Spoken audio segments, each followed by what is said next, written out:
What is up, guys? We're back with another video, and MSI has recently put out a $129 liquid CPU cooler that features a 360mm radiator, 3 ARGB fans, and a really cool circular display. This is the MPG CORELIQUID P22, so let's go ahead and take a look. This video is brought to you by MSI and their MPG 81250GS PCIe 5 power supply. It is 80 plus and cybernetics gold rated for great efficiency. You'll find soft and durable embossed jacket cables, and the 12V2X6 connector is color coded so you know you have it installed correctly. Unlike other power supplies, you have dual native 12V2X6 connectors. The fan is optimized for low noise operation, and there's even a button on the back of the power supply for zero fan mode, which actually will turn the fan off when your system's in an idle state. To learn more, check out thinkcomputers.org/A1250GS. Now, to start things off, there are going to be different versions of this cooler. We have the white version here. You're also going to be able to get this in black. This is the 360mm version, but you can also get it in a 240 as well. Now, starting off with that radiator, it has a thickness of 27.2 millimeters and a fin density of 20 FPI, both of which are very typical for 360mm radiators in this class. Exiting the radiator from one end are, of course, our cooling lines, which are 390 millimeters long.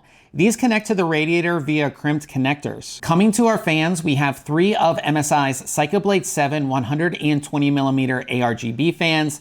These fans feature a hybrid blade design and will run between 500 and 2000 RPM with a max airflow of 62.6 CFM, max air pressure of 2.36, and a max noise level of 31.1 dBA. These fans have rubber corners to cut down on vibration noise, and they do come pre-installed on the radiator. The fans are daisy chained together with proprietary connectors, and while this is not as elegant as the fans that simply snap together, we do appreciate that we really don't have to connect the fans to each other for either power or RGB. The pump block, of course, houses one of the main features of this cooler, which is a 2.1-inch 540 by 540 pixel LCD display.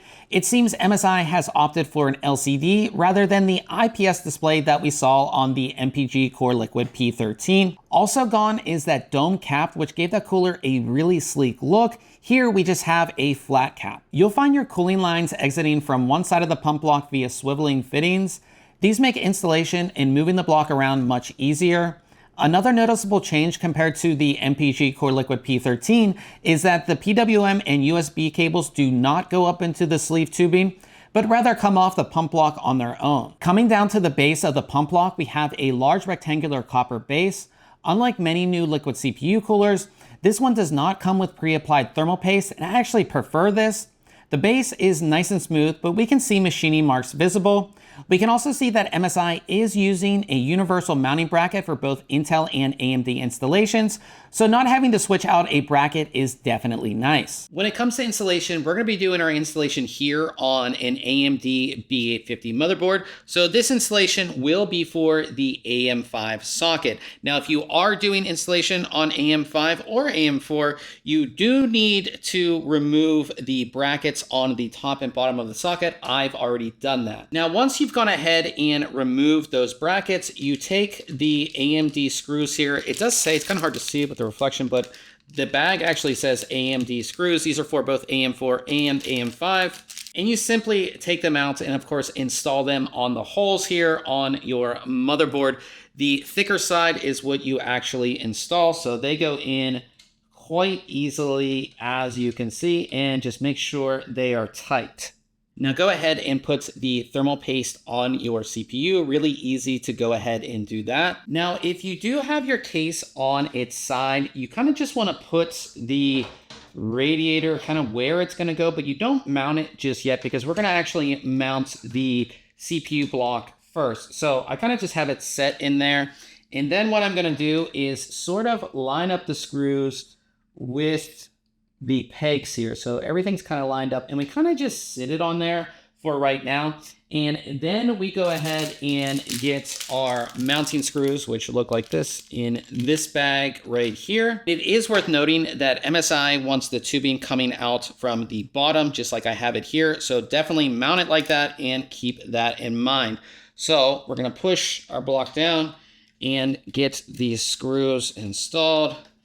Always remember, do the corner technique, which of course is installing one corner and then installing the opposite corner. So you have even distribution of the thermal paste. And then once you do that, it is pretty easy to get the rest of these installed.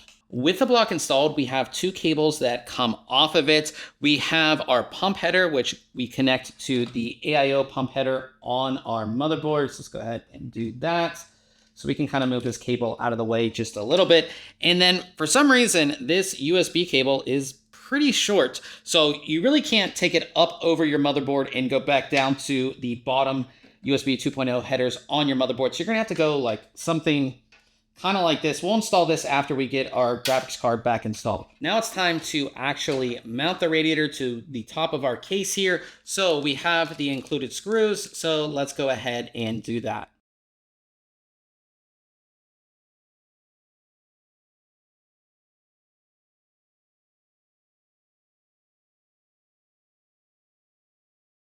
Our radiator is now fully installed and secured, and we cleaned up a bunch of the cabling as well. So the fan cable that comes off of these fans, that goes to your CPU fan header right here. And then we have an ARGB header. We of course connected that to our motherboard as well. That USB cable that we talked about, we've routed it out the side here around the back of our motherboard, and as you can see, it's connected right down there.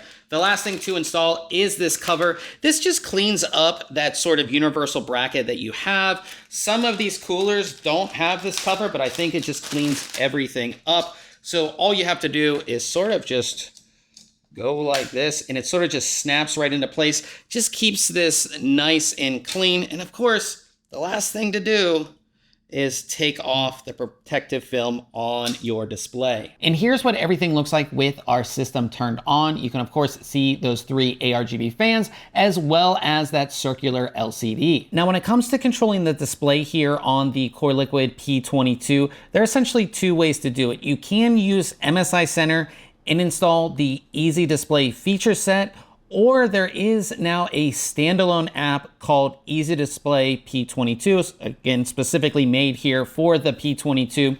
And I decided to use that because it is going to be a lot more lightweight than MSI Center. So when you open it up here, you have all of your system stats. So from your CPU, GPU, CPU package, system, and chipset temperatures, your frequencies, your fan speeds, your voltages, and your usage here for your CPU, GPU, and RAM. We can also turn the screen completely on and off. So if you want to turn the screen off, you just go ahead and turn it off. And then we can go ahead and turn it right back on there. And then we can adjust the brightness, from 0% all the way up to 100%. Now to actually get into controlling the screen and what's displayed on it, we go over to our screen settings. And essentially we have 4 backgrounds that are provided. So we have 1, 2, 3, and 4. And then with those backgrounds being displayed, you can display different items that you can see over here. I only have 3 turned on, which is CPU temperature, GPU temperature, and CPU usage. So the 4 that are included, we have this one right here, which essentially is just blank screen behind it, so nothing behind it. Then we have this one right here. And we have the one that we had been using, which is probably my favorite one that is included. And then we have this one right here. Now, as far as what's being displayed on the actual screen, as far as your information, you can change the content color, the title color, and the font. So if you want to change the fonts around or the colors, depending on what you have back here, you can go ahead and do that. Now, you can add any type of media to your media library, whether it's a picture, a GIF, a video, as long as it's not over 500 megabytes. So I've added a few things. So, we can have the ThinkComputers logo there. Of course, I would have to change my title color and content color for it to match, but we have that. I have an animated GIF here, and that of course is like the matrix. And then I actually have one of our videos. You can see the video being displayed there. And if you just want a video, you can take everything off. So you can just see the video, or you can just see the image, or just see your animated GIF there. You can go ahead and do that. But the software is incredibly easy to use. I would have liked to have seen more of these included backgrounds.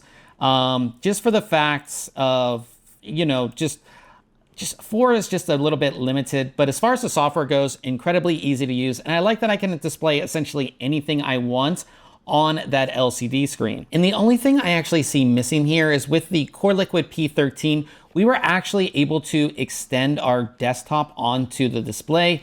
We're not getting that here with the P22. When it comes to testing, we're gonna be testing both temperatures and noise levels. So here's a full breakdown of our test system.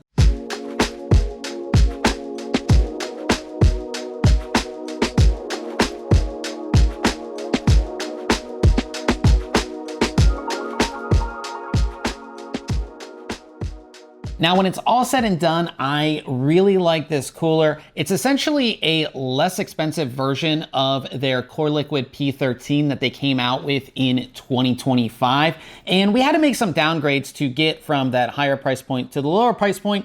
One of the big ones is going to be that circular display. So it's no longer an IPS display, it's an LCD display. Also, it doesn't have that cool domed cap, which really gave it a really cool look, but you are still getting a LCD display that you can display a bunch of stuff on.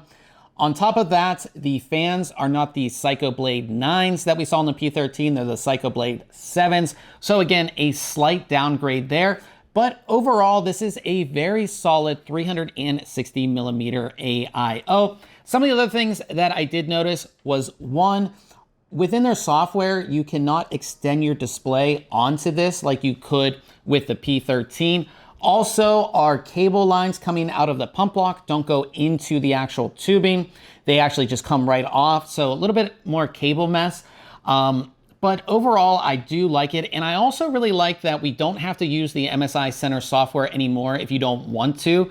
They have a standalone app to control the actual display. I think the display looks great. And again, you are getting a 360 millimeter AIO with a screen for only $129. And I think with the prices of especially RAM and other components going up, you're getting all of that for that price. So I think it is a really good deal.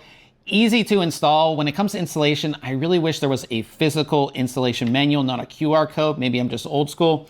But beyond that, like I said, I think this is a good cooler. You can get it in black or white version, or you can get it in a 360 or a 240. And like I said, that display does look pretty awesome.